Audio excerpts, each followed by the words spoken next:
Well, hi, this is Jim, the indie dev guy. Today, I'm taking you on a journey in my Devlog series. If you missed any episode, here's the link for the entire thing. I want to show you the entire process of developing the game, and I'm hoping you can give me lots of valuable feedback. Can't wait to hear your thoughts. Don't forget to like and subscribe, it really helps a lot. Thank you in advance. But first, let's go get some coffee. Let's go. So, while I was testing the game, and doing stuff and testing the new UI interface I've been making for the crafting system, I said to myself, wow Jim, the game actually sounds so boring. I hear nothing. Do you guys hear anything? I don't. So, I said, okay, it's time for sound editing. Let's go! I fired up Soundly and my trusty Fmod buddy friend here.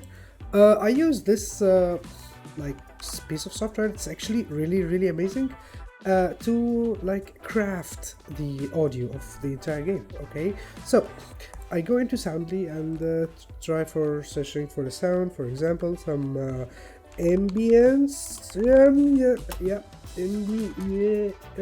Ambience.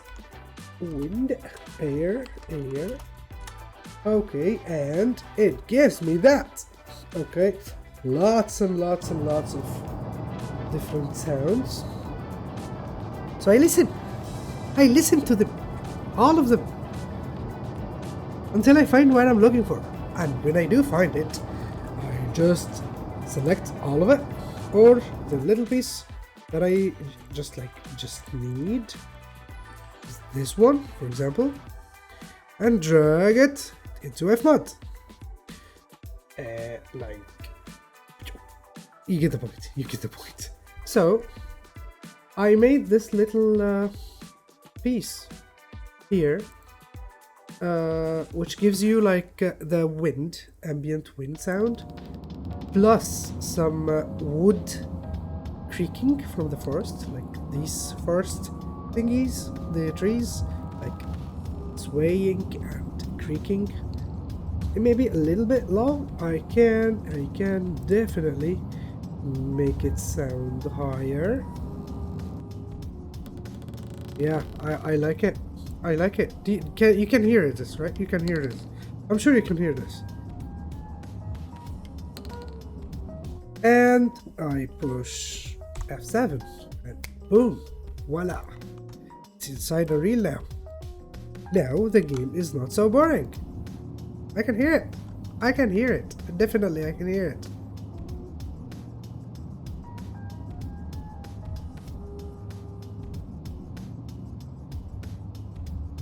Where's the wood? Wood movement. Okay, I'll take a coffee. Really nice stuff. Maybe. Hello? Woods? Are you there, Woods?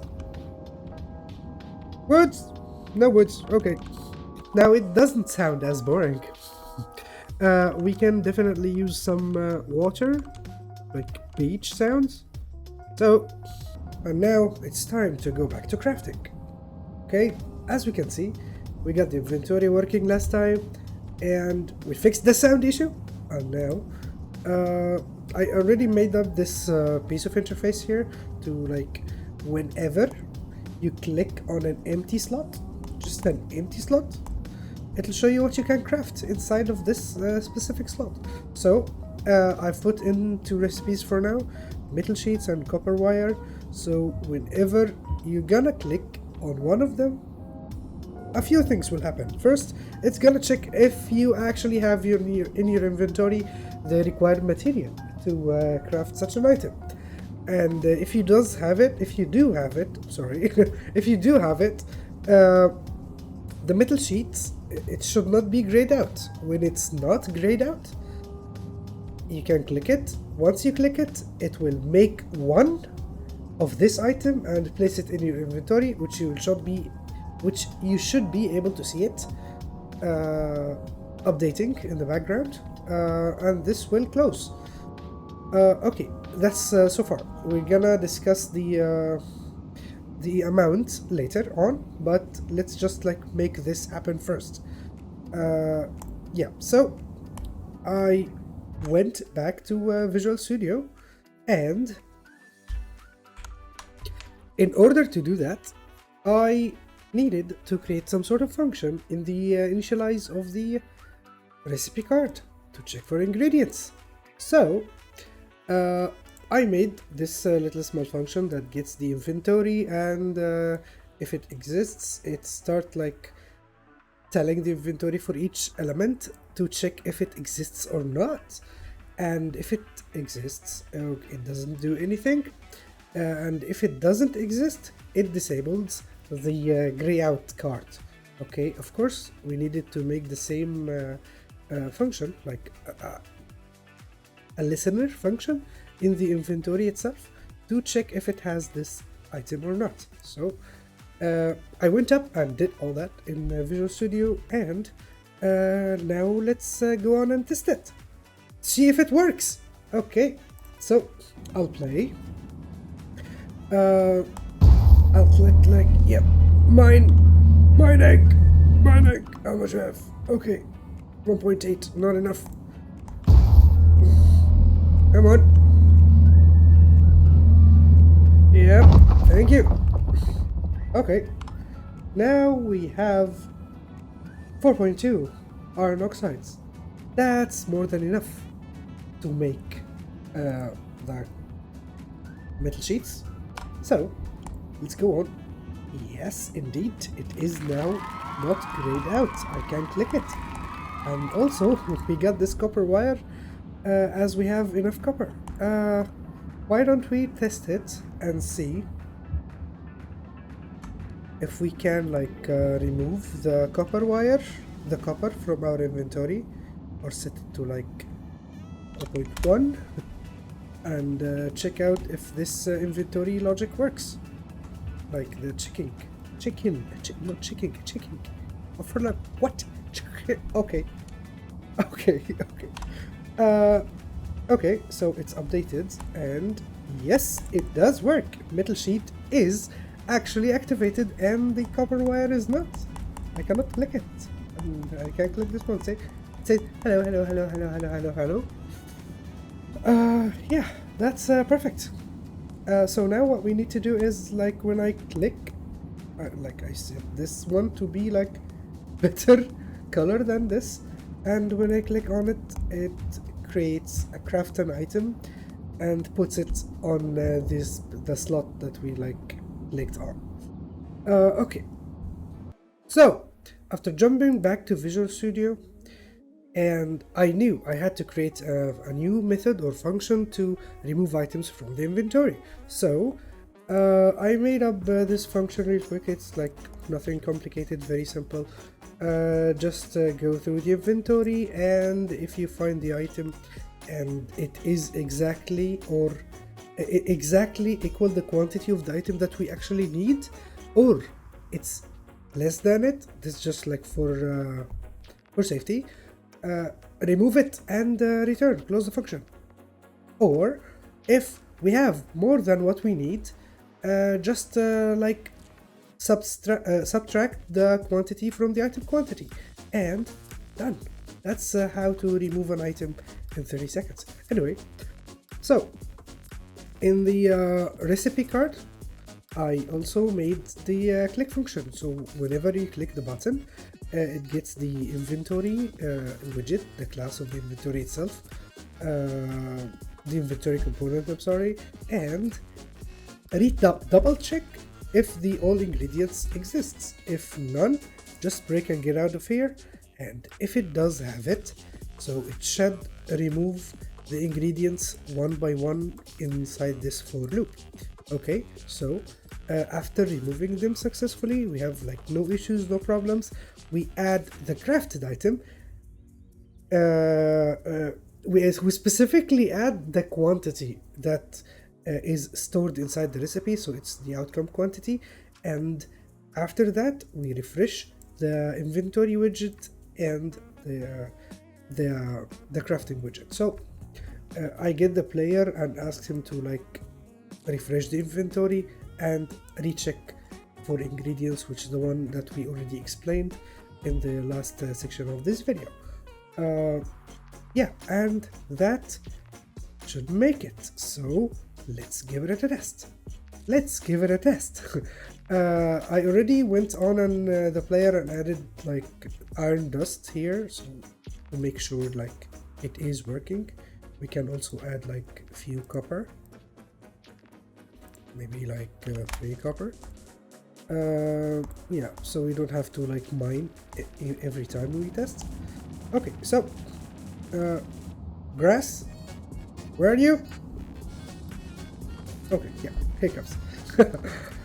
So tab, iron, copper, craft, metal sheets on, copper wire on, metal sheets. Boom. As we can see, it subtracted 3, and now we have 3 remaining, and we have 1 metal sheet. So if I click this one more time, it should remove the iron oxide completely and add 1 more metal sheet. That's exactly what happened. Isn't this amazing? Okay, I love working in inventories. And also, because we refreshed the crafting widget, this one is grayed out, we cannot click it anymore. But we still have some copper, so let's make some copper wire. That is working perfectly. So in the recipe, each 1 copper give us 4 copper wires, because I want so. Yeah, let's make more. Amazing, amazing. We crafted all the items in the inventory. We close the inventory, run a little bit, open. We have it. We cannot craft anymore. We have the items here, which is like working perfectly. So we jump really fast to our get client and stage all these changes real fast and type okay, amazing inventory crafting system done. Commit real fast, commit, go, and that should do it. Okay, it is committed. Yeah, so I think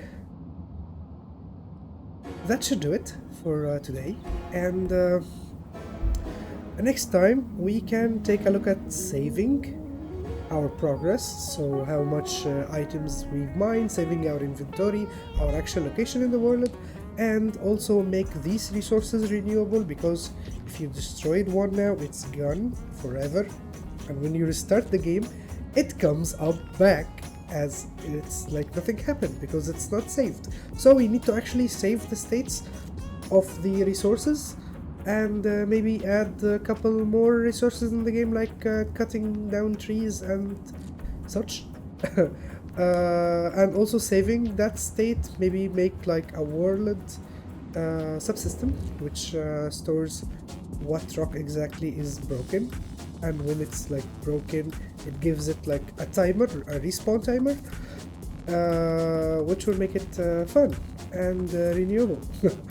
Okay, so please don't forget to like and subscribe for this video. It really helps me a lot. If you enjoyed the journey, please hop in, and you can definitely join the Discord server. Unfortunately, I cannot put the link in the cards right now. This way, yeah.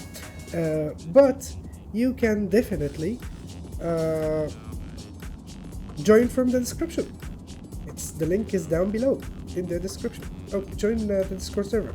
It's a lot of fun there, and you can ask me and talk to me anytime. You can ask me about anything in the game industry, Unity, Unreal, whatever.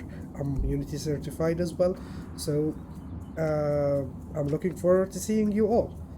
Have a good day.